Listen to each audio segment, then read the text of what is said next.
Hello, guys and gals, me Mutahar. And today we got to talk about how the FBI kind of took a massive W and a massive L at the same time. So to understand, bhai behno, hum baat karenge FBI ke baare mein. The FBI is the premier cybersecurity agency kind of in the country. They're pretty much responsible for handling a lot of the biggest problems when it comes to ransomware gangs, criminal operations, so on and so forth. So they're pretty much the country's like fighting force. So to give you an idea of what effectively happened, the FBI let's start with the W, okay? Let's get the good news out of the way. The FBI took a massive W when they disrupted ALF-V, or Black Cat, and their ransomware variant. So to give you an idea, the Justice Department announced, and literally this was December 19th of this year, early Christmas present for the Federal Bureau. Basically, they went against a disruption campaign against Black Cat, also known as ALF-V, or Noberis, who have targeted networks of more than 1,000 victims worldwide. And of course, information has come out, obviously, over the last year that they weren't just targeting like financial groups or like, companies. They were going after United States critical infrastructure. If you remember back when I covered like the biggest cyber attacks in the world and whatnot, when we looked at things like the Colonial Pipeline, when we looked at power grids being attacked, yeah, this is a situation where once those things start getting hit, that's when it elevates from like, the FBI kind of looking at it to like the FBI needs to stop them. This is when like a Navy SEAL team shows up at your door to put two in your chest. But let's not get ahead of ourselves. In the last 18 months, ALF-V has become one of the most prolific groups in the world. And they have been responsible for so many hacks in regards to Reddit. And also, let's not forget the massive Las Vegas casino hack where they were kind of brought into the fold as well too, or at least mentioned. So yeah, they've been responsible for disrupting millions upon millions of dollars of business and causing some serious harms to some massive industries. So what the FBI did, a massive W, was that they basically developed a decryption tool that allowed all the FBI field offices across the country to basically go after around 500 something victims and restore their systems.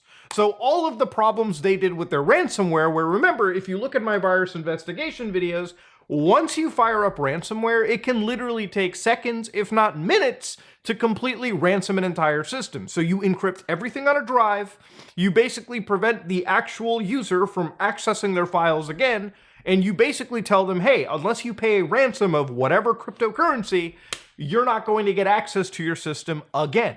And of course, many companies who are losing money every day are probably compelled to pay up. We literally just saw it with Insomniac Games, where they were literally told to pay up $2 million or have shit released. And boy, shit did get released. There's an entire Wolverine pre-alpha playable build of the game right now flying around through the internet, okay? So yeah, it can be very damaging for a company's business and a company's morale. So here I've got an unsealed warrant from the Southern District of Southern District of Florida, where they actually talk about how they infiltrated these systems and got access to ALF-V in the first place. So while we looked at this before, I believe it's good to look at it again. This is actually an agent from the FBI Miami division, and they're responsible for investigating of crimes with a nexus to computers. So let's look at exactly what had actually gone on forward. So to give you an idea of what ransomware is a service, which is what ALF-V was kind of known for. Remember, the money isn't in actually hitting these organizations yourself, it's creating software so good that people will hire you to actually use your service to spread ransomware, and the ransomware service operator takes basically a percentage of the ransom money, all right? And that's how they're able to do it at such scale and usually pass off a lion's share of the culpability to the people who are actually sourcing their service out. And then, of course, if you go down over here, what they describe is, so when it comes to Tor, which is how we do deep web browsing, when a user on the Tor network accesses a website, for example, the IP address of a Tor exit node, rather than the user's actual IP address, shows up in the website's IP address log. An exit node is the last computer through which a user communication was routed. When you connect to a deep web website, you're going through layers, like an onion layer, so to speak, right? And you're connecting through point to point to point, node to node to node. So usually trying to figure out what IP address led to where is a very, very impossible task for any law enforcement agency. It's why Tor gives you that level of anonymity that people crave. So here, within the Tor network, entire websites can be set up as hidden services. Hidden services, like other websites, are hosted on computer servers that communicate through IP addresses and operate similarly to regular public website. The IP address for a server hosting a hidden service is obscured and replaced with a Tor address, which is a series of algorithmically generated characters. And again, if you look at any Onion address, you'll see that it's just a garble of characters. But of course, that's, again, trying to add anonymity to a website address. A Tor hidden service generates its Onion address by creating public-private key pairs. These key pairs are elements of asymmetric cryptography. In asymmetric cryptography, one key is used to encrypt the material and the other is used to decrypt it. In the case of Tor hidden services, the public key, which is the Onion address, allows users to access the hidden service and may be widely disseminated. The private key, which is intended to be kept secret, controls the use of that .onion domain or address. So I think you're getting at what effectively happened, because law enforcement obtained those key pairs to 946 Black Cat Alpha V linked Tor sites. So during this investigation, law enforcement gained visibility into their group's network. As a result, the FBI identified and collected 946 public-private key pairs for Tor sites and the Black Cat ransomware group. This is when the entire thing shifted in favor of the Federal Bureau. As noted above, each Black Cat victim received a unique public Tor address to which to engage in negotiations, which is when they reached out to these companies that they attacked and told them, this is how you pay up, this is how you get unransomed. The FBI conducted extensive and ongoing outreach to victims. The outreach included a decryption operation using the tool that the FBI developed, we talked about this in the beginning, and the FBI had offered to over 400 victims throughout the world. The FBI also visited the primary leak site the Black Cat ransomware group provided to victims during attacks, and several additional Tor sites that appear to support the functioning of this primary leak website. The FBI also visited several secondary leak sites linked from the primary leak site that hosted stolen victim data. The FBI had confirmed the websites that they visited were among those key pairs that they initially collected.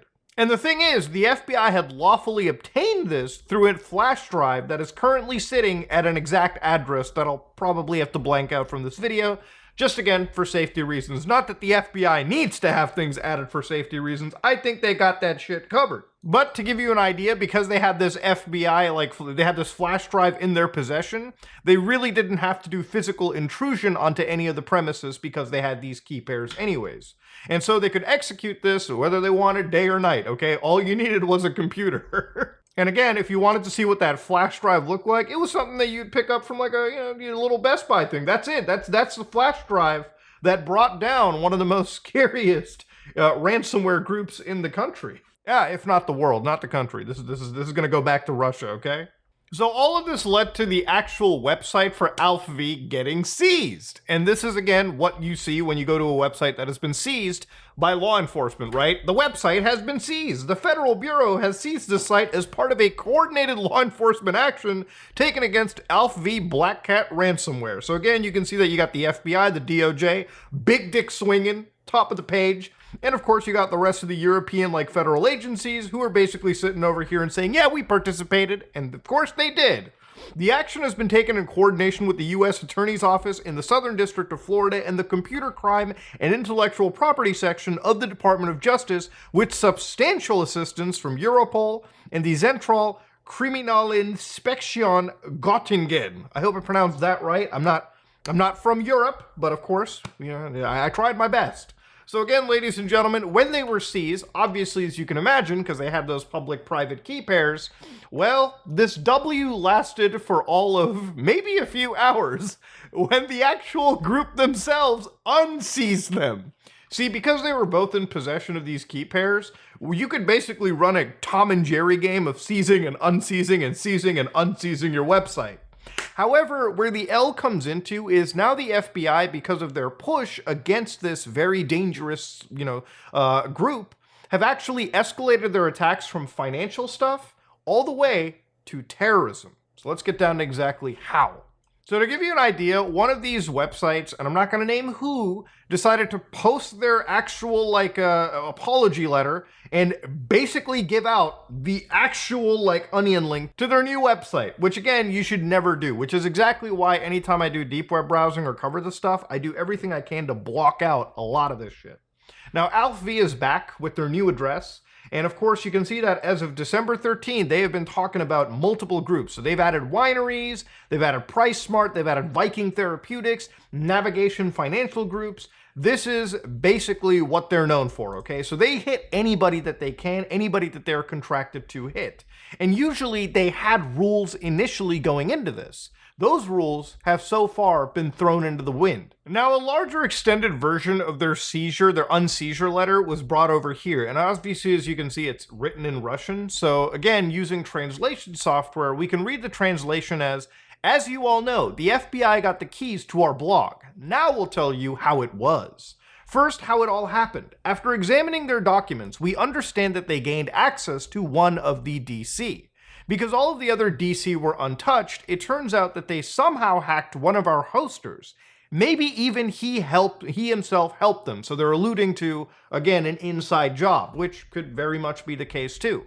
The maximum that they have is the keys for the last month and a half, and it's about 400 companies. So again, by utilizing the keys that they obtained, they were able to create that decryption software that could assist those aforementioned companies. However, AlphaV says that's not an exact W, because they now have more than 3,000 companies that will never receive their keys because of them. So 3,000 companies that have been attacked by AlphaV who weren't part of those obtained key pairs, well, they're not going to actually be helped at all anymore. They've just completely taken the L. Because of their actions, we are introducing new rules, and this is where it gets fucking scary.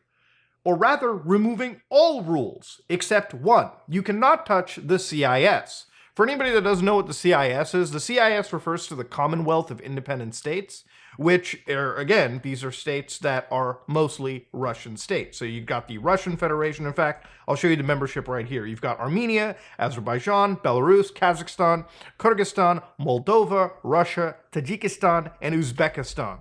And the reason why they're not attacking any of these organizations is because this is a Russian hacking group. For them to survive and actually not be attacked or face retribution, they currently reside, from my understanding, in the Russian Federation, meaning that any law enforcement activity that can go against them pretty much stops right at the Russian border, okay? You can literally sit there and attack US sites all you want, and unless you're super goddamn egregious, they will not go after you. But let's go back to reading this actual translation, because what's going to come right now is them literally having a Navy SEAL squad showing up to their door. You can now block hospitals, nuclear power plants, anything and anywhere. The rate is now 90% for all adverts. We do not give any discounts to companies. Payments is strictly the amount that we specified. VIP advertisers receive their private affiliate program, which we raise only for them on a separate DC completely isolated from each other.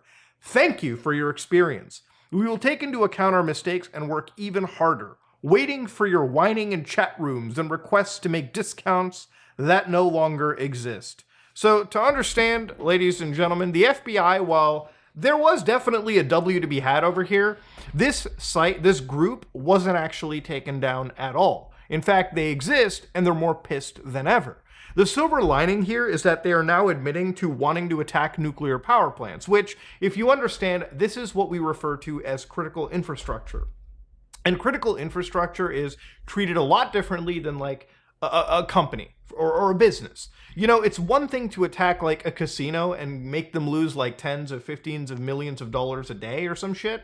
And yeah, that's bad. The feds definitely get involved there. But to then start escalating your attacks into what is known as legitimate terrorism, because here's the thing, this isn't a financial crime anymore. Attacking nuclear power plants, attacking hospitals, attacking critical infrastructure is literally falling into the purview of terrorism. And this is not when the FBI gets involved, the military gets involved, and this is when you have a hit squad show up to your door and put 2 in your chest, one right in your head, okay? This is when the SEALs get out. This is when the Delta Force guys get out. This is when they send the real scary, scary people to your house. That's just how it works. And in this entire situation, what one group from 2021, this hacking group initially started out as, has now escalated to a legitimate terror operation.